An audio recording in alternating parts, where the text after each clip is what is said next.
if you're watching this video, you're probably thinking whether this message is real or it's scam. So I want to take you out of your misery by telling you that it is a scam. So don't click anywhere on this website and just close this website and live your life as normal.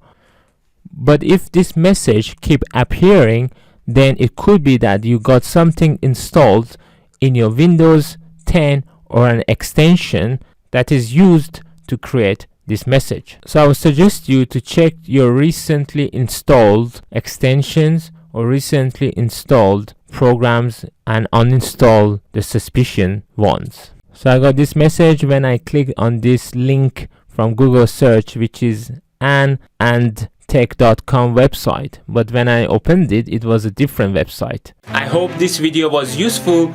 If it was, please don't forget to watch my other videos on my left and to subscribe to support my channel. I hope to see you in my next video. Bye bye.